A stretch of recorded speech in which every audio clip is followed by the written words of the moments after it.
It's new, informative, engaging, educational, empowering, and more. Successful Living with Reginald Campbell. You're listening to Successful Living with Reginald Campbell. Happy day to you. I want to take this opportunity to welcome you in to Successful Living with Reginald Campbell. We're going to talk about money this evening. I want to welcome in those that are part of what we do at 210 Pansy Road, the Mother Campus, also those that are here for the class this evening at 1427 Suite E on Launch Road, and of course to all of our virtual campus and to our global connections. You may have found that the topic is a little interesting: bacon, cabbage. So we're going to talk about that from a financial perspective. So here's what we want to do. I want, for those that are immediately writing, I want you to write this: wake up, little sparrow. Your wings are too weak to fly against the sky. Today is everything. There's snow on the ground now. There's no time to learn how to fly because the winds are too high. I'll say it again. Wake up, little sparrow. This is for everyone that is working for a company, every entrepreneur, and every potential entrepreneur. I want you to wake up, little sparrow. Your wings are too weak to fly against the sky. Today is everything. There's snow on the ground. There's no time to learn how to fly when the wind is this high. I go back to this. Today is everything. Most people wake up and want to pursue their dreams and find their passion when they're past their prime. It is important for every parent and every young person to start seeking and discovering what is your long life dreams, where do you see yourself, and you're not going to come to a conclusion overnight. I'll say it again. Wake up, little sparrow. Your wings are too weak to fly against the sky. When we go out and take on all of this responsibility in lives and have this thing called debt and all these things, our wings are too heavy, and so we get caught up in working for someone and not building our life dreams. Vacations are not dreams. Parties, even weddings, bridal shower, bachelorette parties, those are not goals. Those are events. There's snow on the ground, which means there comes a time when the weight of your present responsibility will offset your capabilities of being what you want to be.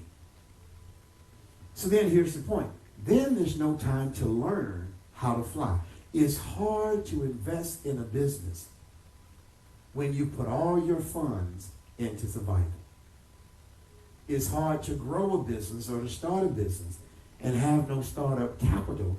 You haven't straightened out your credit score. You haven't taken down your debt. So now you've got great ideas, but you have no substance in order to make it happen. And this leads us to bacon and cabbage. Both require risk. I'm going to say this again. Bacon and cabbage, they both require risk.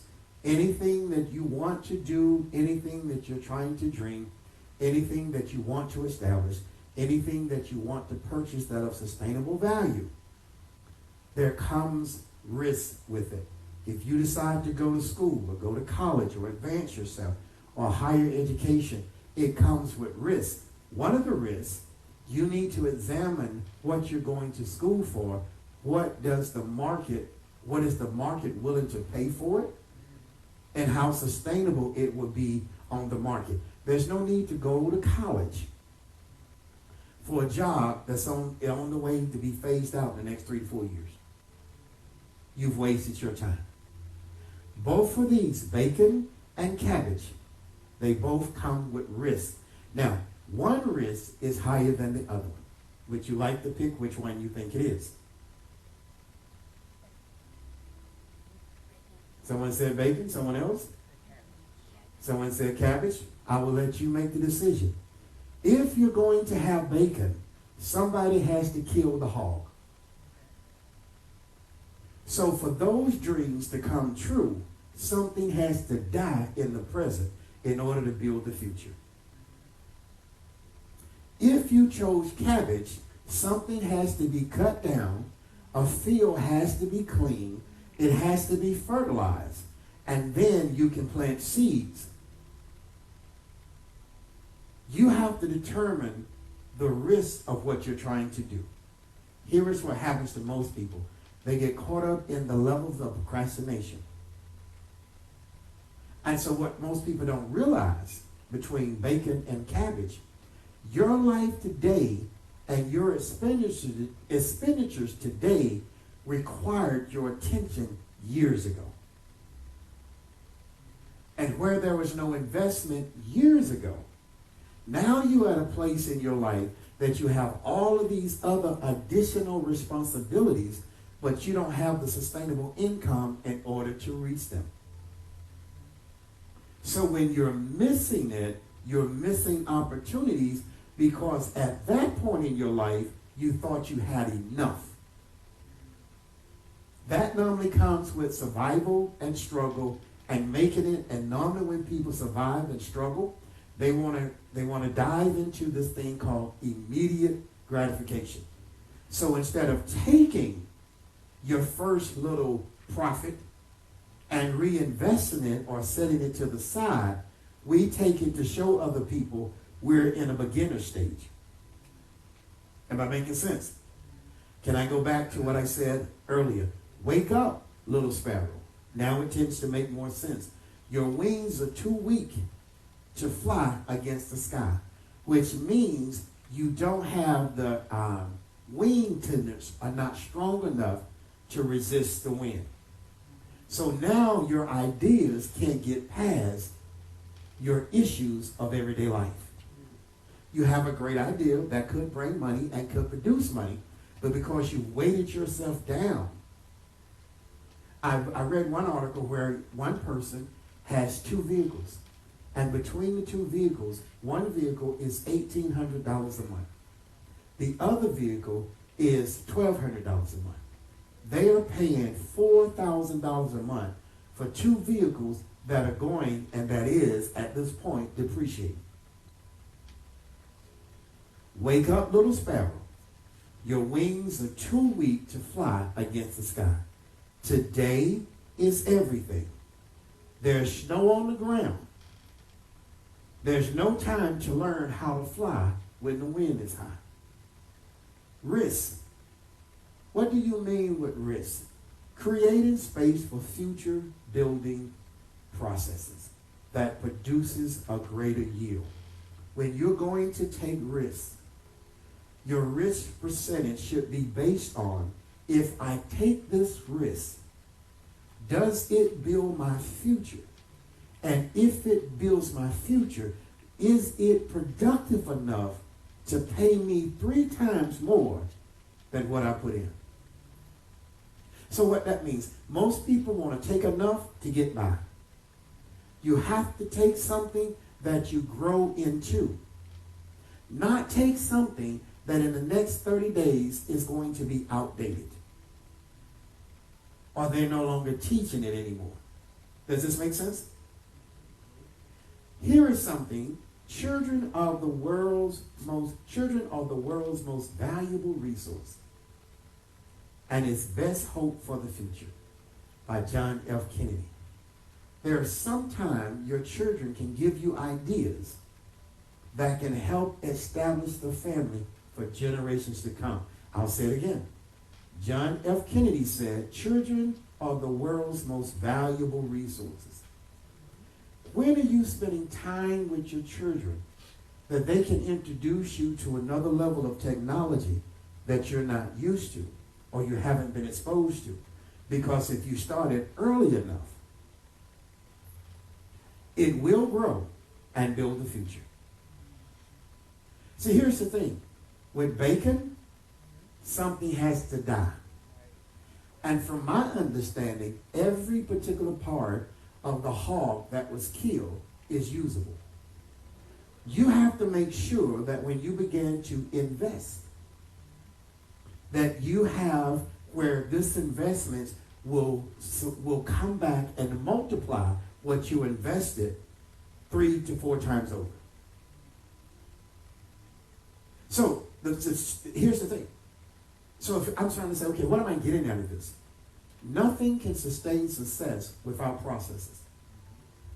When you or I skip processes, it can't produce results. It is not the hog that produces success. It is the process of killing the hog that produces success. You want to focus on things that will produce and continue to produce. And there's 8 steps. When we use the term bacon, there's 8 steps in order for bacon to become bacon. And bacon is built from the belly of the hog, if I'm not wrong. And it has to cure and dehydrate to become bacon. The problem is when most people start losing and shedding, they don't understand the unnecessary things of being extrapolated from the things that are of value. So we don't know how to accept loss. So when it talks about bacon, it says to cure bacon for 5 days, turn it over each day. The process matters. Say that with me, the process matters.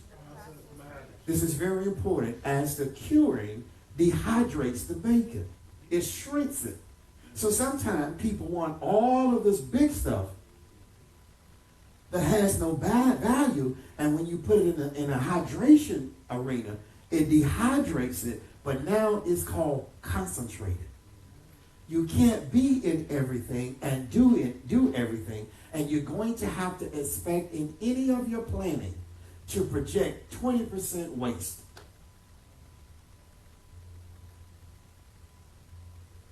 Waste.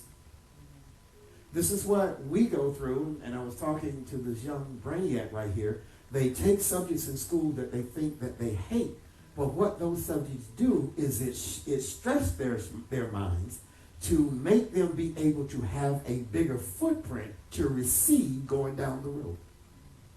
So, but then there comes a time when it gets shrunken, and you're not taking 4 or 5 units a semester, you're only taking 1 or 2, because now it has to be more concentrated.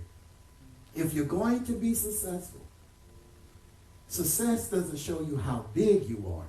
Success shows you how successful you work the process. I'll say it again. Success doesn't bring attention. So when you see people trying to showboat and they trying to glitter and bling and do all of that, that's all pretentious. Success is like curing the bacon. Liquid will gather at the bottom, and here's what the writer says, it's supposed to. Because you want the bacon and not the waste. Does that make sense?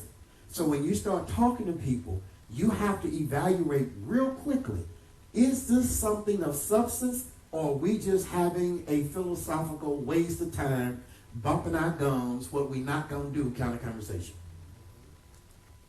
If not, they will deposit waste in your mind that now becomes clutter, and you cannot get to finish processing the bacon. Now, cabbage. Why cabbage? Cabbage is a seed that has to be planted, and cabbage is not, I would call it a hybrid seed, but it's connected to so many other seeds. It's a leafy green, there's a purple cabbage, there's a white part, there's a pale part. It's a binarian plant that grows annually as a vegetable. It has dense leaf heads. So what it means is, when you start working, your dreams are going to be bigger than you. You're going to have to get in a different circle in order to finish getting the processes of how to be successful that doesn't come in the book. Does this make sense? Here is the optimal word. We have about 6 minutes together. For those of you who are watching, it's called collaboration. Collaboration will take your dreams and your ideas over the top. Now, here's a concept that is out there. I can't trust anybody. If you can't trust them, you're talking to the wrong people. People that you can trust are worth hearing what you have to say. They also know the value of what you're doing, and you know the value of what they're doing, and this is called collaboration. This is not me pretend that I'm at the top. I steal your idea and go make me some money. If they have nothing working for them, that is a person you can't collaborate with.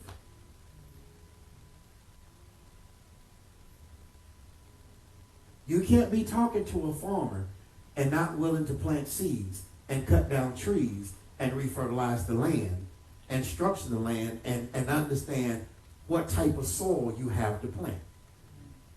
You can't talk to a farmer about slaughtering pigs if you don't want to see blood and animals die.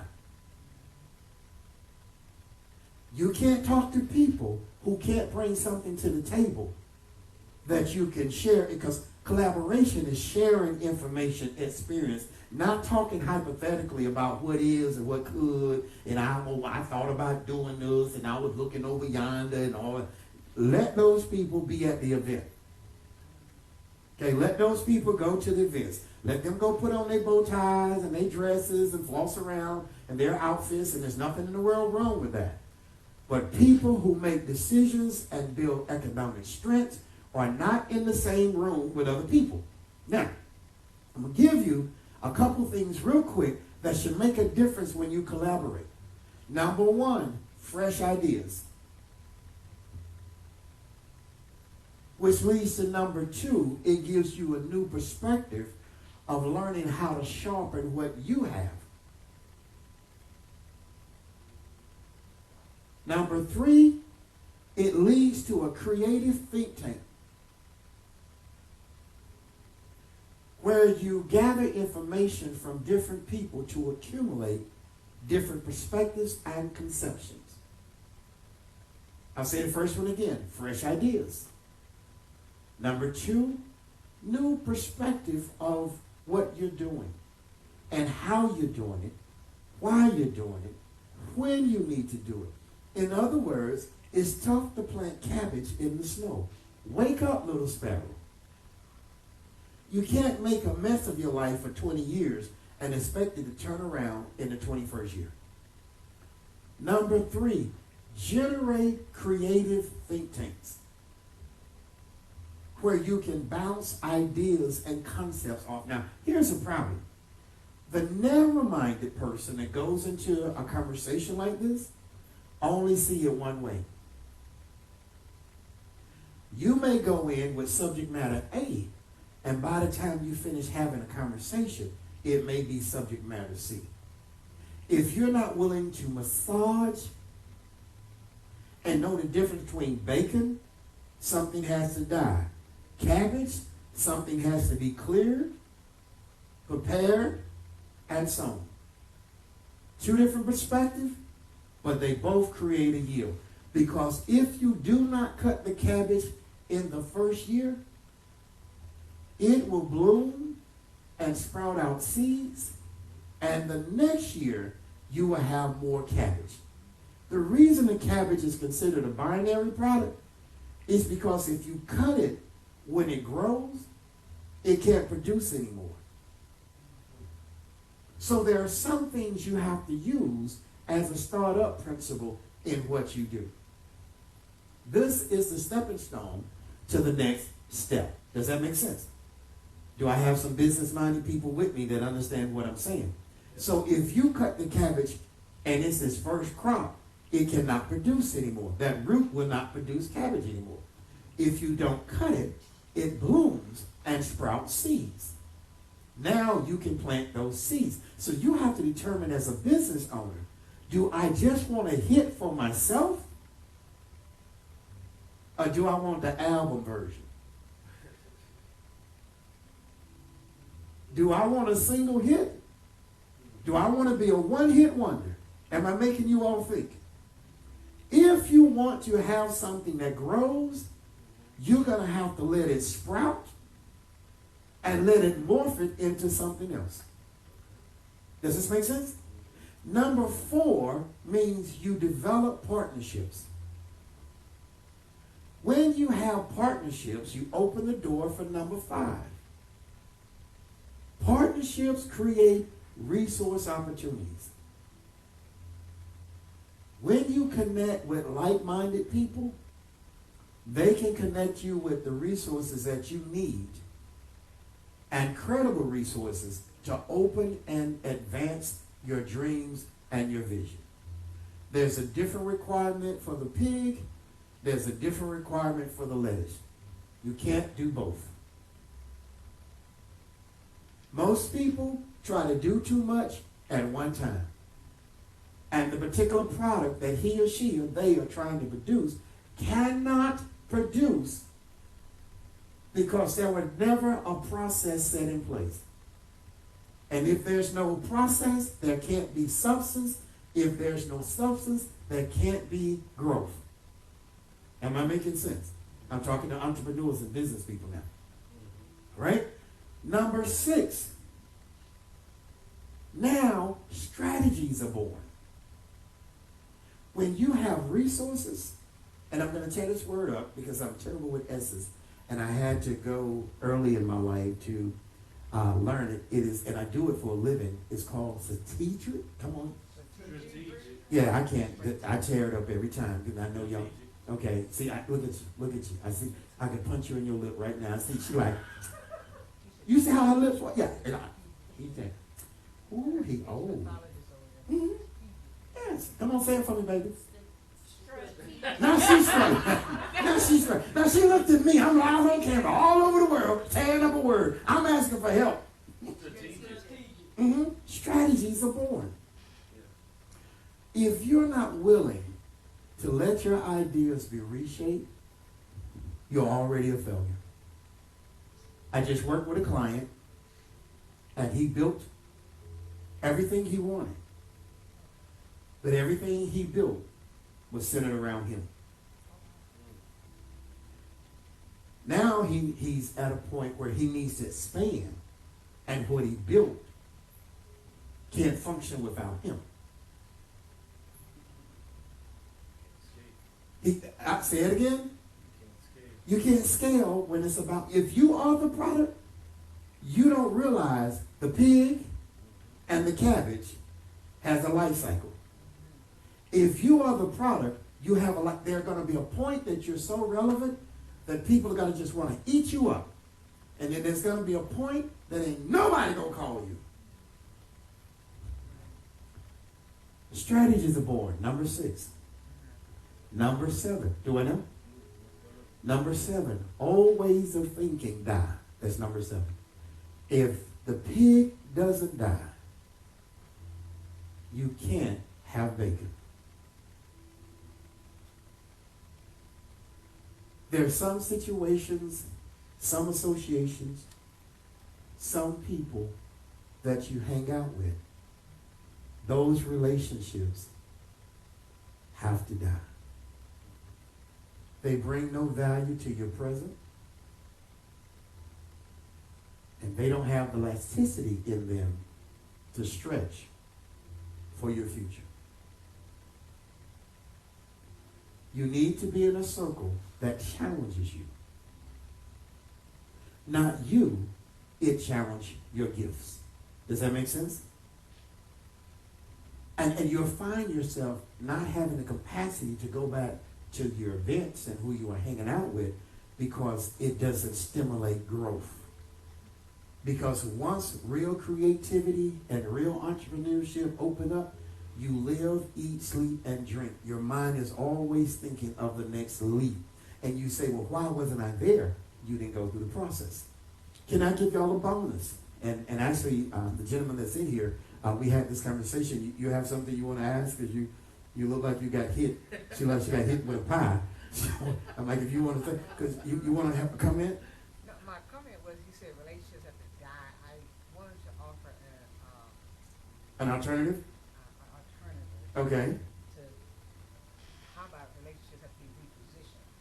No, they have to die. Because You can't drag the pig around with you. hold on, I got a thought. Okay, it's a thought. If it reposition relationships to where they're no longer as relevant, they're not relevant They're not relevant. in the current window. Right. So you reposition them because it is that relationship, those relationships that got you to that point. Okay, but I'm going to ask you a question. How much time do you spend on the foundation of a house? Oh, you spend just whatever time it takes, but what I'm saying So then when you wake up, do you go in and tell people, I've got a 6,000 square foot foundation, or do you enjoy the beauty of the house? obviously you enjoy it. But I don't think relationships die. I think you reposition them. What? Well, that's... We have hands. Hold on. Okay. See, this is what happens when these people with these PhDs want to come in and be philosophical. Now they throwing stuff at people, and they were like, well, you know, I really, Bob, I really want to think about them. And they put their finger.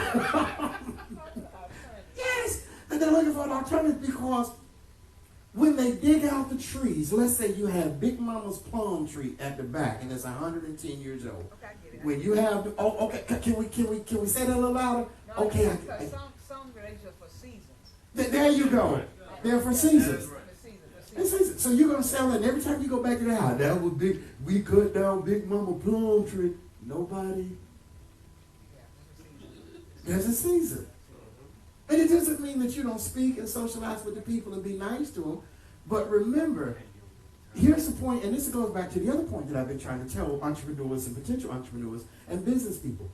Why do you go and you talk this level up here, and then you go back and let people take you way back to Akabukuluk days?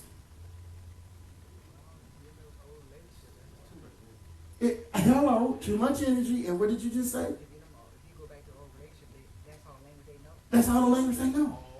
So now they're hampering your creativity and your depository of strategies because you need to be with people who challenge you. When the last time you seen a Maserati parked on the yard of Pintos?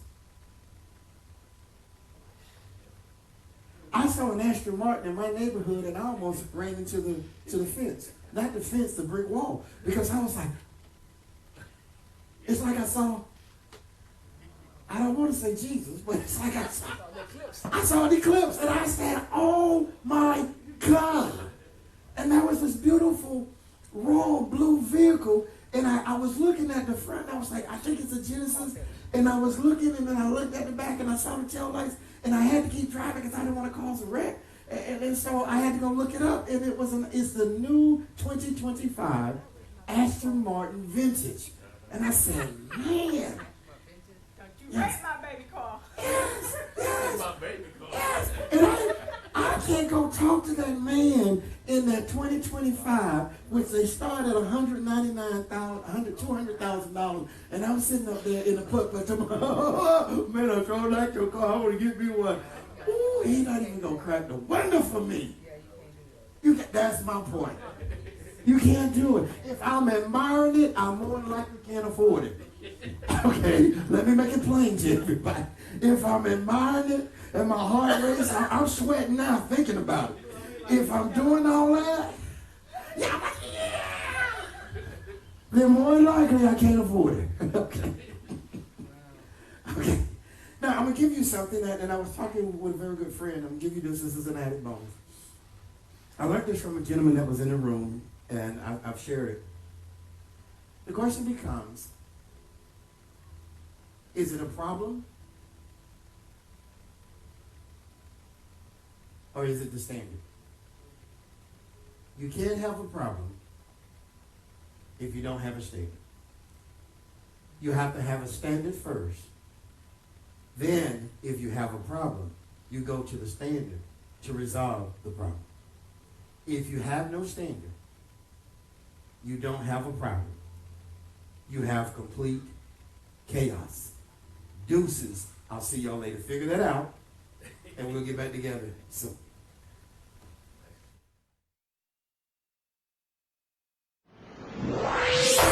It's new, informative, engaging, educational, empowering, and more. Successful living with Reginald Campbell. You're listening to Successful Living with Reginald Campbell.